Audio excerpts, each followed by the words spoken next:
Hello students, welcome to all of you in this online platform of Mahana Pratap Institute Sagwada. This is our second lecture in the series of Physical Word and Measurement chapter. In previous lecture, we discussed about the definition of physics and the two basic principles of the physics, and that are unification and reductionism. So let us take a small brief of the previous lecture. As we discussed in our previous lecture, that the physics is the branch of science in which we deal with the nature and the laws of nature and the interaction between energy and matter. Also, we discuss about the two basic principle of the physics, and that are unification and reductionism. And as we discuss, the unification is the principle in which we discuss many phenomena or many processes with the help of a single law. Unification जो हमारा principal था उसमें हमने deal किया था कि बहुत सारे फिनोमिना हैं, नंबर ऑफ फिनोमिना है, उसको किसी सिंगल लॉ की हेल्प से अंडरस्टैंड करना, किसी सिंगल लॉ की हेल्प से अंडरस्टैंड करना, उस प्रिंसिपल को हमने नाम दिया था unification. And the second principle जो हमारा था, एंड दैट इज रिडक्शनिज्म. और रिडक्शनिज्म प्रिंसिपल ये कहता है कि if we have any complicated task, if we have any complicated problem in our physics subject, any complicated subject, so that particular complicated topic or a process can be easily understand with the help of a smaller part. अगर हम उस complicated topic को, उस complicated problem को number of parts में divide कर दें, so we can easily understand that particular complicated problem. So these are the two basic principle which was discussed in our earlier lecture. Now we go ahead regarding the scope of the physics. अब इस second lecture में हम physics के scope के बारे में study करेंगे कि what are the sub branches of the physics. Physics में हम रियल में पढ़ने क्या वाले हैं. So as you can see here a flow chart, the scope of the physics is categorized into the two term, and that is macroscopic और classical physics and microscopic physics. देखो, scope of physics को हमने two part में categorise किया है, macroscopic या classical physics and microscopic physics. So now we go ahead regarding the definition of the macroscopic and microscopic physics. What is the definition of macroscopic physics? So जैसा कि नाम से ही show हो रहा है, macro means the big particles, बड़े particles. Physics में जो भी big particles है, like sun, moon, earth and all the planets and the big particles which is present in our earth also, which can be visible, that all are belongs with that macroscopic physics. Means sun, moon, earth और planets और जितनी भी celestial bodies और जितनी भी big particles हैं, उनकी जो स्टडी है वो हम करेंगे मैक्रोस्कोपिक फिजिक्स में. ओके और उनके मोशन की स्टडी, उनके रिवोल्यूशन की study. As we all know that sun के अराउंड कौन रिवॉल्व करता है, अर्थ रिवॉल्व करता है. ओके और अर्थ के अराउंड कौन रिवॉल्व करता है, मून रिवॉल्व करता है. तो इनके अट्रैक्शन फोर्स के बारे में, इनके मोशन के बारे में, इनके रिवोल्यूशन के बारे में, इनके कोलाइजन के बारे में, इनका कोलाइजन तो वैसे होता नहीं है, कोलाइजन भी एक टर्म है. ओके सो कोलाइजन के बारे में, तो इन सब की स्टडी जो हम करने वाले हैं वो मैक्रोस्कोपिक और क्लासिकल फिजिक्स में करने वाले हैं. एक वर्ड में अगर हम कहें तो जो बिग पार्टिकल है, बड़ी बॉडीज़ हैं, उनकी जो हम स्टडी करने वाले हैं वो मैक्रोस्कोपिक फिजिक्स में करने वाले हैं. And the second term is और माइक्रोस्कोपिक फिजिक्स. जैसा कि नाम से ही शो रहा, micro means smaller parts, smaller bodies like electron, proton. Okay ये विजिबल नहीं है. सो इलेक्ट्रॉन, प्रोटॉन जो चार्ज पार्टिकल्स हैं, ओके उनकी स्टडी हम करने वाले हैं वो माइक्रोस्कोपिक फिजिक्स में करने वाले हैं. Okay now there are some sub branches of the macroscopic physics. okay macroscopic physics की भी कुछ सब branches हैं, जैसे कि mechanics. First is mechanics, electromagnetism, thermodynamics and optics. ये हमने 4 सब ब्रांचेस बनाई है मैक्रोस्कोपिक फिजिक्स की, mechanics, electromagnetism, thermodynamics and optics. So देखो वन बाय वन हम देखते हैं कि मैकेनिक्स में, इलेक्ट्रोमैग्नेटिज्म, थर्मोडाइनमिक्स एंड ऑप्टिक्स में हम क्या पढ़ने वाले हैं. So let us take the first, that is what mechanics. Mechanics जो ब्रांच है द मैकेनिक्स जो ब्रांच है उसमें हम जो बॉडीज़ हैं उनके मोशन की स्टडी करने वाले हैं. This mechanics is the branch of science in which we study about the motion or the collision of the body. जो बॉडीज़ हैं उनके मोशन की स्टडी करने वाले हैं. कैलेस्टियल जो बॉडीज़ हैं, जो पार्टिकल्स हैं, उनकी मोशन की स्टडी करने वाले हैं. जैसे कि कार के मोशन की फ्रिक्शन है. ओके, व्हील रोटेट कर रहा है, ये भी मोशन हुआ एक प्रकार का. Okay, motion of the planet, revolution of the electron in the orbit. Okay, so इस प्रकार का जो मोशन है उसकी जो हम स्टडी करने वाले हैं वो मैकेनिक्स में करने वाले हैं. Okay, the second term is our thermodynamics. Okay, thermodynamics. So thermodynamics physics की वो ब्रांच है जिसमें कि हम स्टडी करने वाले हैं टेम्परेचर के बारे में, हीट के बारे में, हीट इंजन के बारे में, and the transfer of energy, one form of energy into the another form of energy. Okay, so ये जो हम स्टडी करने वाले हैं वो हम थर्मोडाइनमिक सब्जेक्ट्स में करने वाले हैं. इनका डिटेल हम नेक्स्ट में पढ़ेंगे, बट अभी हम देख रहे हैं सिर्फ किस सब्जेक्ट में हम क्या डील करेंगे.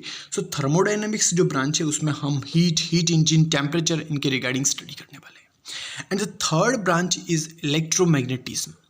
इलेक्ट्रोमैग्नेटिज्म जो ब्रांच है उसमें हम चार्ज के बारे में डिस्कस करने वाले हैं. The attraction and the repulsion force के बारे में डिस्कस करेंगे. हम कूलॉम्स लॉ के बारे में डिस्कस करेंगे, एम्पियर लॉ के बारे में डिस्कस करेंगे, करंट के बारे में डिस्कस करेंगे, electric field and magnetic field के बारे में डिस्कस करेंगे, इलेक्ट्रोमैग्नेटिक वेव के बारे में डिस्कस करेंगे. मीन्स कुल मिला के हम इलेक्ट्रिक एंड मैग्नेटिक फील्ड के बारे में डिस्कस करेंगे. ओके, एंड द जो फोर्थ हमारी जो ब्रांच है and that is optics. So as you all are familiar with this term, the optics is the branch of science in which we deal about the study of light. Okay, optics subject में हम light की study करते हैं, study of light के बारे में discuss करते हैं. ओके, सो इस सब्जेक्ट में हम आपने क्लास 10th में भी डिस्कस किया था लेंस मिरर के बारे में. ओके, सो इसमें हम लाइट की स्टडी करेंगे, वेव की स्टडी करेंगे, मिरर, लेंस, टेलीस्कोप, माइक्रोस्कोप, इन सब की हम जो स्टडी करने वाले हैं वो इस ऑप्टिक्स सब्जेक्ट में करने वाले हैं. So these are the four branches of the macroscopic or the classical physics, and that is what mechanics, thermodynamics, electromagnetism and optics. Now the second branch is our microscopic physics. Second जो हमारी branch है वो microscopic, जैसा कि नाम से ही show हो रहा है कि बहुत ही स्मॉलर माइक्रो लेवल में पार्टिकल्स की स्टडी करने वाले हैं, like electron, proton, okay, neutron. This all are the particle, fundamental particle of any atom.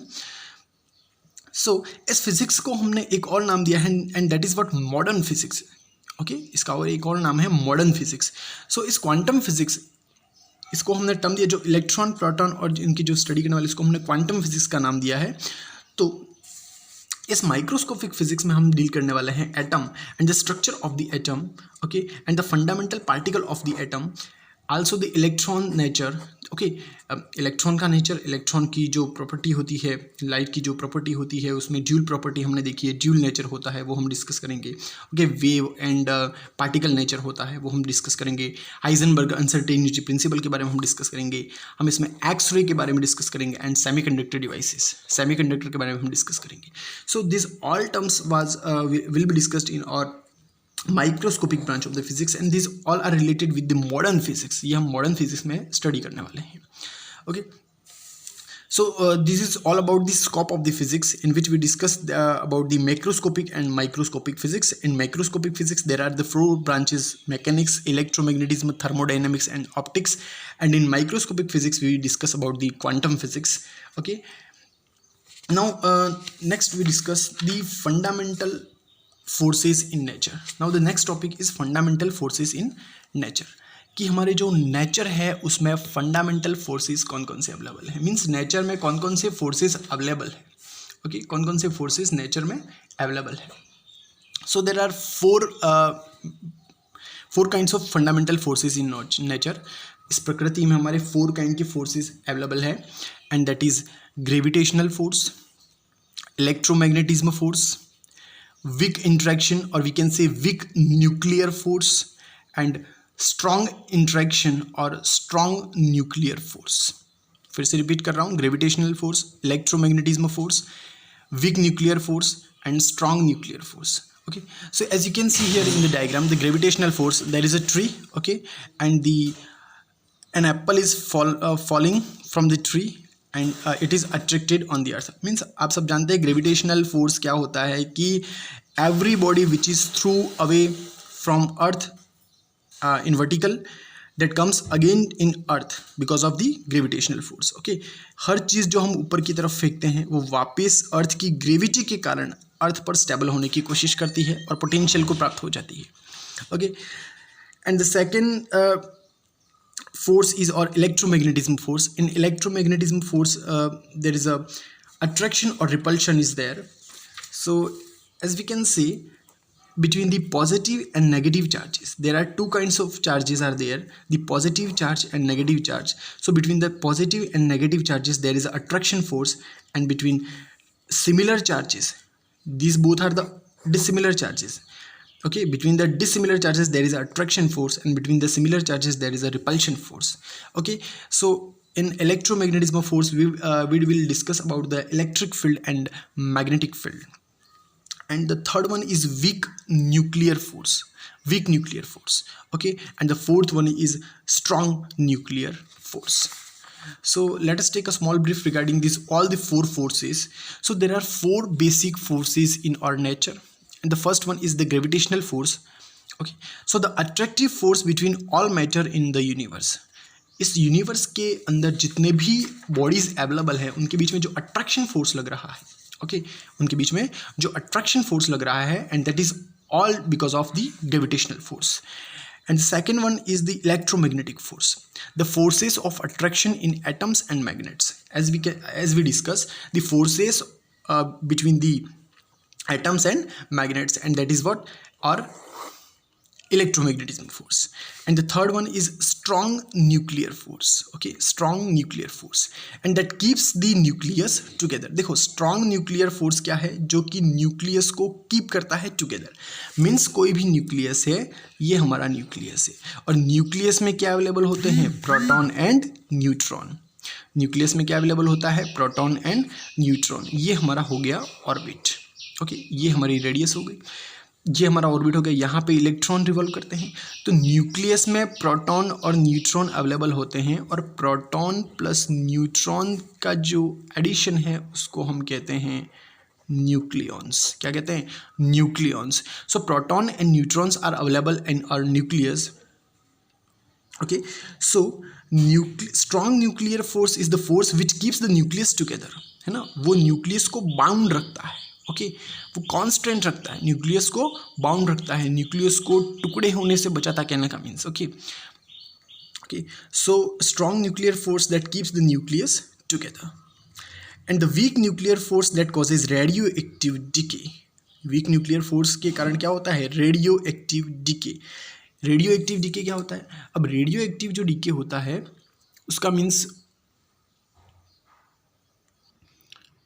सो जो हमारा वीक न्यूक्लियर फोर्स है उसका मीन्स होता है radio active decay. So radio active decay means the disintegration of the nucleus, nucleus का टूटना, सब particle में टूटना, जिसको हम डिस्कस करेंगे fission and fusion process. Okay, इसको हम नेक्स्ट में डिटेल में डिस्कस करेंगे।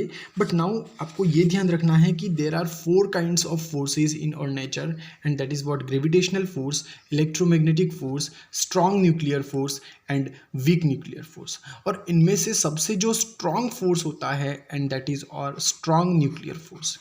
स्ट्रॉन्ग न्यूक्लियर फोर्स सबसे स्ट्रॉन्गेस्ट फोर्स होता है। Okay, so this is all about our today's lecture। In next lecture we discuss about the arrangement of all the fundamental forces। Okay, thank you।